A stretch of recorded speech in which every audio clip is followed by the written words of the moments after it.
ఏడాది చివరిలో జరగనున్న శాసనసభ ఎన్నికల కోసం రాజకీయ పార్టీల నుంచి రాజకీయ వేడి కూడా ప్రారంభమైంది. అటు కేంద్ర ఎన్నికల సంఘం కూడా ఎన్నికలకు సంబంధించిన సన్నాహకాలను వేగవంతం చేసింది. ఓటర్ జాబితాతో పాటు ఈవీఎంలు, అధికారులకు శిక్షణ లాంటి కార్యక్రమాలు చేపట్టింది. ఈ నేపథ్యంలో రాష్ట్ర ప్రధాన ఎన్నికల అధికారి వికాస్ రాజ్ గారు ఉంటారు. వికాస్ గారు నమస్కారం. శాసనసభ ఎన్నికలకు సంబంధించి చూసుకుంటే కేంద్ర ఎన్నికల సంఘం కూడా కొంత కసరత్తు వేగవంతం చేసినట్లు కనిపిస్తుంది. ఏ ప్రక్రియలు చేస్తున్నారు? మల్టిపుల్ సైడ్లో స్టార్ట్ అయింది వర్క్. మోస్ట్ ఇంపార్టెంట్ ఇప్పుడు second summary revision for 2023. First summary revision అయితే ఆల్రెడీ 4th 5th జనవరికి మనం పబ్లిష్ చేసాం. ఎలక్షన్ ముందు జనరల్గా ఇంకా ఒకటి చేస్తారు.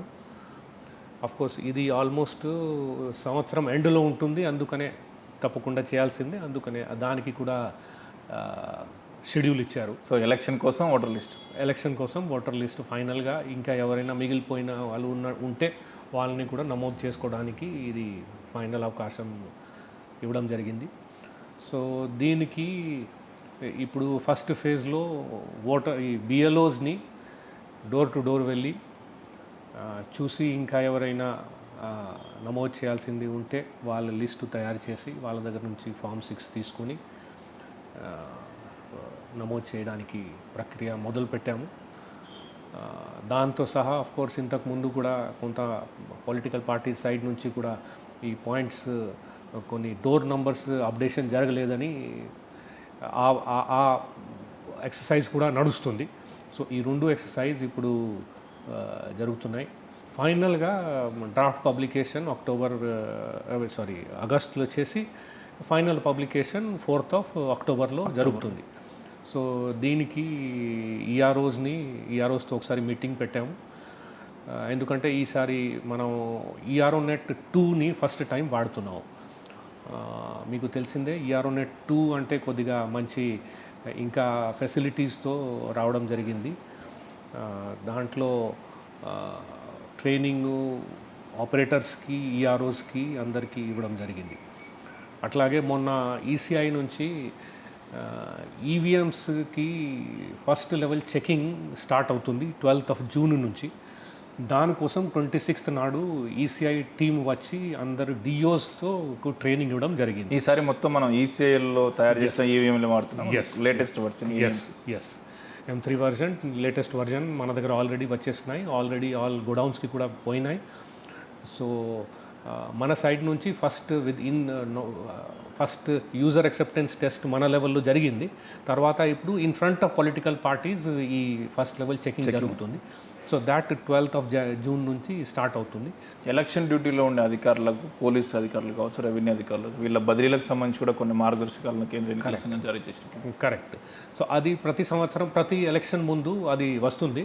So basically 2 major issues are there on that. Native జిల్లాలో సీనియర్ లెవెల్ ఆఫీసర్స్ ఎవరు ఉండకూడదు. రెండోది లాస్ట్ 4 yearsలో 3 years ఇక్కడ పని చేసేవాళ్ళు ఉండకూడదు. ఈ 3 years and 4 years చూడాలంటే 31st of January is the 31st of January 2024 is the cut off date. So దానికి లాస్ట్ 4 years, లాస్ట్ 3 years చూడాలి మనం. సో దానికి exercise course ECI has return to the chief secretary and the DGP to do this exercise. Basically police and officers వాళ్ళు చేయాలి. Voter list exercise అంటే మళ్ళీ special summer revision జరుగుతుంది. ఇదివరకు మీరు డిఎస్సి, పిఎస్సి అనుకోవచ్చు, demographic similar entries, photo similar entries exercise, ఆ ప్రక్రియ మొత్తం పూర్తయినట్లునా? ఇప్పుడు ఏం జరుగుతుంది? అంటే ఇప్పుడు జనరల్గా జస్ట్ బిఫోర్ ఎలక్షన్స్ దీని మీద పిఎస్సి ఎక్సర్సైజ్ యాక్చువల్లీ ఈఆర్ఓనెట్ 2 వచ్చింది. తర్వాత ఎలక్షన్స్ కూడా it is very close to it now. So అంత focus is more on enrolment rather than deletion of the cases.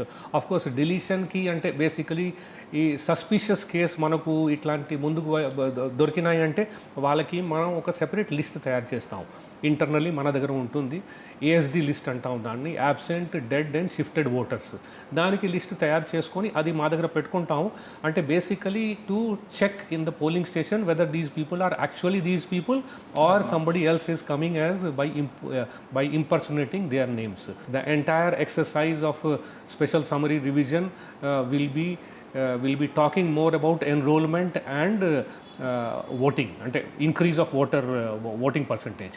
2018 ఎన్నికల సమయంలో చూస్తే రాష్ట్రంలో ఈ ఓటర్ లిస్టులో తొలగింపులు కావచ్చు, చేర్పులు కావచ్చు, ఓటర్ లిస్టు సరిగా లేదని న్యాయస్థానాన్ని కూడా ఆశ్రయించిన పరిస్థితి ఉంది. ఆ అనుభవాల నేపథ్యంలో ఈ ఓటర్ లిస్టుకు సంబంధించి ఎటువంటి జాగ్రత్తలు తీసుకుంటే ప్రజలకు ఏం చెప్తున్నారు మీరు 2022 నవంబర్ డిసెంబర్లో ఎస్ఎస్ఆర్లో చేసిన వర్క్ చూస్తే అప్పుడు కూడా we went door to door. 2018తో కోరిలేషన్ ఏం చేయడానికి లేదు, ఎందుకంటే అప్పుడు the softwares were different. Suo moto deletions were permitted at that time. Bulk deletions were permitted at that time. Aadhaar linkage చేసి కొన్ని అప్పుడు జరిగినాయి, దానివల్ల కొన్ని డిలీషన్స్ జరిగినాయి. అట్లాంటి ఇప్పుడు అసలు the software does not permit any of these things. So now the entire data is sitting with election commission. It is not there at the state level. So whatever decisions are taken are basically very, very uniform for the entire country. So అందుకనే ఇప్పుడు bulk deletion చేయడానికి లేకపోతే ఇంకా వేరే కారణాల వల్ల bulk deletion చేయడానికి అసలు వీలు లేదు. పొలిటికల్ పార్టీస్కి కూడా క్లియర్గా చెప్పాలి that so many applications came, so many additions were done, so many deletions were done.